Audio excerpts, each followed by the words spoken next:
दोस्तों, आप लोगों ने सोशल मीडिया पर इस तरह की चीज़ें कभी न कभी ज़रूर देखी, पढ़ी या फिर सुनी होंगी कि जिसमें कहा जाता है कि ये इजराइल खुद तो डूबेगा ही मगर साथ ही साथ अमेरिका को भी लेकर डूबेगा। बिल्कुल वैसे ही जैसा किसी दौर में ये ब्रिटेन यानी कि यूनाइटेड किंगडम को लेकर डूबा था। वो इसलिए क्योंकि आज के दौर में भले ही अमेरिका दुनिया का सबसे ताकतवर देश हो और सुपर पावर का स्टेटस रखता हो, मगर किसी दौर में इतना ही ज्यादा ताकतवर और यही सुपर पावर का स्टेटस ब्रिटेन रखा करता था। मगर फिर 1956 में एक ही दिन में कुछ ऐसा हुआ, कुछ ऐसी गलती हुई या फिर ये कहिए कि इजराइल का कुछ ऐसा कहा मान लिया ब्रिटेन ने कि जिसने सब कुछ बदल कर रख दिया। ब्रिटेन से सुपर पावर का स्टेटस तो छिना ही, साथ ही वो डायरेक्ट आसमान से जमीन पर आ गिरा। और किसी दौर में ये बड़ी गलती भी उसी रेड सी के इलाके में हुई थी कि जहां पर आजकल हूतियों ने हद से ज्यादा हलचल मचा रखी है। तो आखिर 1956 में हुआ क्या था और उसने हमारी इस दुनिया को कैसे पूरी तरह से बदल कर रख दिया, यही सब कुछ जानने की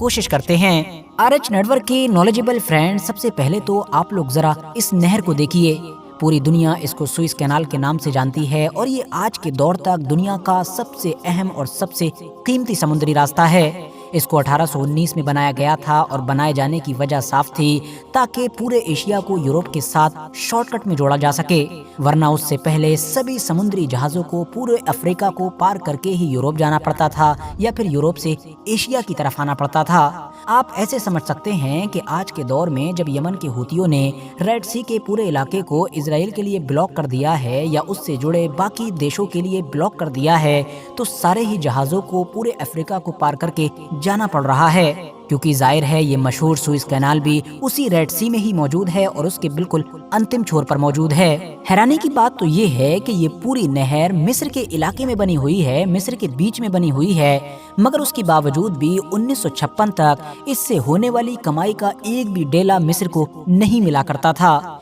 वो इसलिए क्योंकि 1819 में जब इसको बनाया गया था तो इसमें फ्रांस, ब्रिटेन और अमेरिका जैसे कंपनीज का पैसा लगाया गया था। बकायदा पूरी एक कंपनी बनाई गई थी जिसने इसका निर्माण किया था। हालांकि कुछ % हिस्सेदारी मिस्र की भी थी, मगर बाद में वो हिस्सेदारी को भी ब्रिटेन और फ्रांस जैसे देशों को ही बेच दिया गया था। कुछ वक्त के बाद तो पूरे मिस्र पर ही धीरे धीरे ब्रिटेन का कब्जा हो गया था। 1936 में ब्रिटेन ने मिस्र को आज़ादी तो दी, मगर सुइस कैनाल पर फिर भी उसी का कंट्रोल रहा। 90,000 के करीब सैनिकों को यहीं पर छोड़ दिया गया ताकि वो इस सुइस कैनाल पर कंट्रोल बनाए रखें। दोस्तों, सेकेंड वर्ल्ड वॉर में जब ब्रिटेन की हालत और भी ज्यादा पतली हो गई तो उसने अपने बाकी बचे हुए इन सारे फौजियों को भी इजिप्ट से वापस बुला लिया और सुइस कैनाल का जो पूरा एरिया था वो इजिप्ट के हवाले कर दिया। मगर याद रहे कि जो सुइस कैनाल थी वो अभी भी उसी कंपनी के कंट्रोल में थी कि जिस पर मालिकाना हक फ्रांस और ब्रिटेन का था। तो इसीलिए इजिप्ट को अभी भी सुइस कैनाल से कोई भी फायदा नहीं मिलने वाला था। ऐसा भी माना जाता था कि कुछ रूल्स के तहत या ये कहिए कि एक डील के तहत 1968 आते आते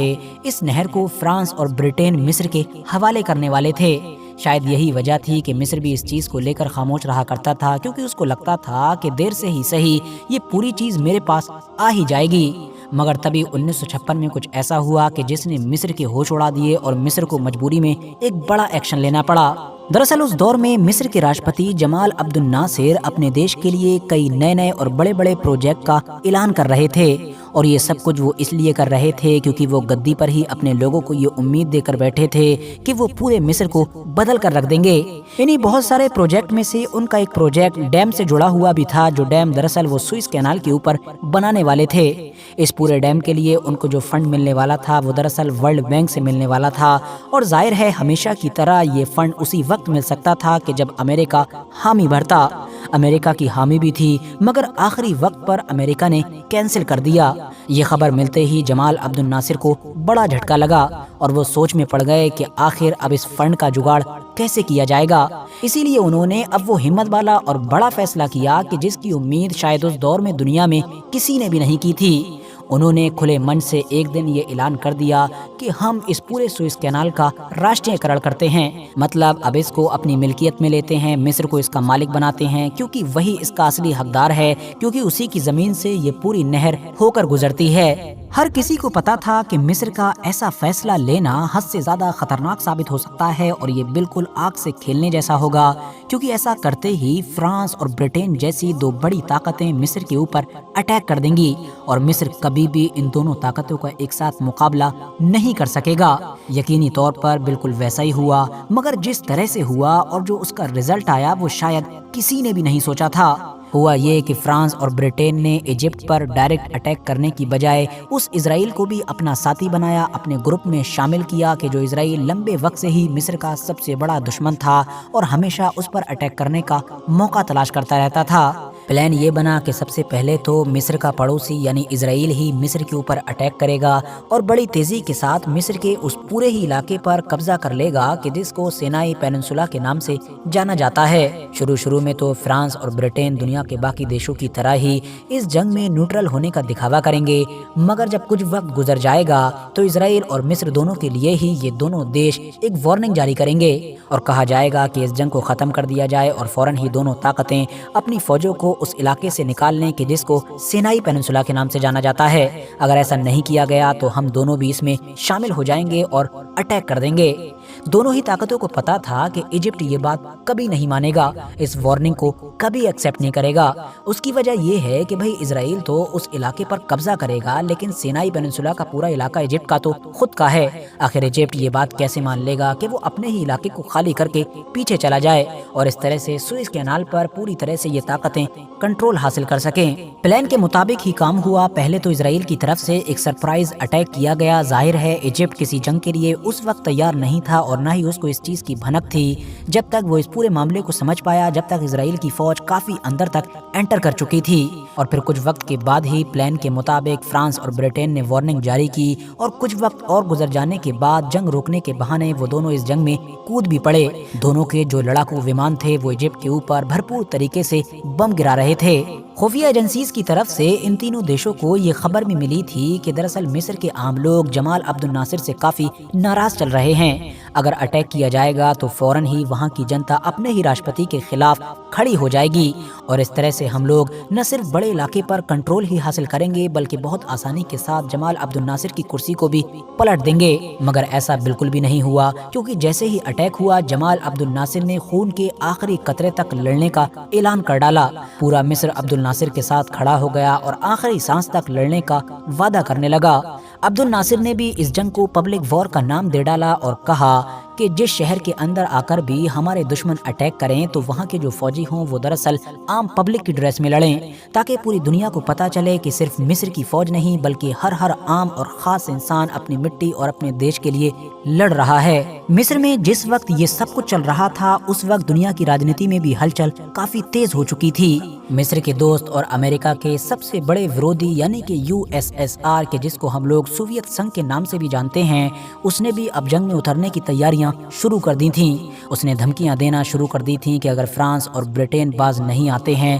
تو وہ وقت دور نہیں کہ جب پیرس اور لندن کے آسمان سے پرماڑو بم گریں گے۔ نہ صرف پرماڑو حملے کی ہی دھمکی دی بلکہ مصر میں اپنی فوج بھیجنے تک کی بات کہہ ڈالی۔ دوسری طرف امریکہ بھی یہ ساری چیزیں نوٹس کر رہا تھا اور پرماڑو حملے کی دھمکی اس کے لیے الارم کا کام کر رہی تھی۔ ساتھ ہی ساتھ وہ اس بات کو لے کر پریشان اور غصہ بھی تھا کہ آخر برٹین اور فرانس نے یہ سب کچھ اس کی اجازت کے بغیر کر کیسے ڈالا، کیونکہ ظاہر ہے فرانس اور برٹین نے اسرائیل کے ساتھ مل کر یہ جو اٹیک پلان کیا تھا اس سے پہلے امریکہ سے نہ تو اجازت لی تھی اور نہ ہی کسی طرح کا کوئی مشورہ لیا تھا۔ ان دونوں کو تو لگتا تھا کہ بس حملہ کر دو، امریکہ ہمارا ساتھ دے گا ہی دے گا۔ مگر امریکہ نے کھلے طور پر یعنی کہ پبلکلی نہ صرف اپنا غصہ ظاہر کیا بلکہ ساتھ ہی ساتھ ان دونوں کے اوپر سینکشن لگانے تک کی دھمکیاں دے ڈالی۔ سینکشنز کی دھمکیاں ہی برٹین کے لیے سب سے زیادہ ڈراؤنی چیز ثابت ہوئی، وہ اس لیے کیونکہ سیکنڈ ورلڈ وار کے بعد جو برٹین کافی قرضے میں ڈوب چکا تھا اس کو بہت سارے لون کی ضرورت تھی،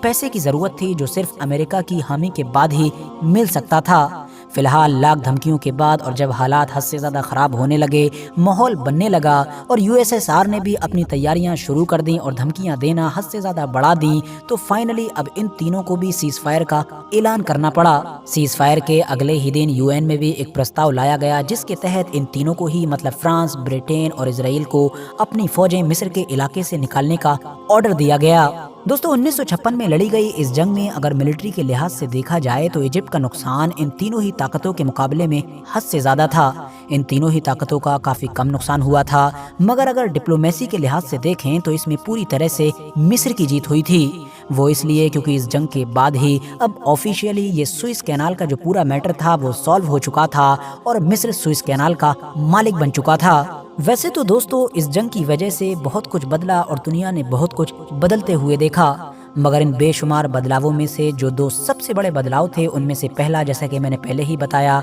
सुइस कैनाल पर अब ऑफिशियली मिस्र का कंट्रोल होना हमेशा हमेशा के लिए, और जो दूसरी चीज थी वो था दरअसल ब्रिटेन के नाम के आगे से ऑफिशियली सुपर पावर का स्टेटस हट जाना। हाँ दोस्तों, यही वो साल था, यही वो इंसिडेंट था, या कहिए कि ब्रिटेन की यही वो गलती थी कि जिसने ऑफिशियली अब महाशक्ति का खिताब ब्रिटेन से हमेशा हमेशा के लिए छीन लिया, और इसके बाद दुनिया की दो दूसरी बड़ी ताकतों के बीच ये सुपर पावर का स्टेटस हासिल करने के लिए जंग शुरू हो गई। ब्रिटेन से छीनने के बाद ये किसके पास जाएगा, इसकी जंग शुरू हुई थी अमेरिका और यूएसएसआर के बीच, जिसमें जाहिर है अमेरिका की ही जीत हुई थी। फिलहाल दोस्तों आज की अपनी वीडियो को हम यहीं पर खत्म करते हैं। वीडियो पसंद आने पर न सिर्फ वीडियो को लाइक करें बल्कि अपने फ्रेंड्स के साथ भी जरूर शेयर करें, और इसी तरह की नॉलेजेबल और हिस्टोरिकल वीडियोस हमेशा देखने के लिए हमारे इस चैनल को सब्सक्राइब करने के साथ साथ बेल आइकन को भी जरूर प्रेस करें।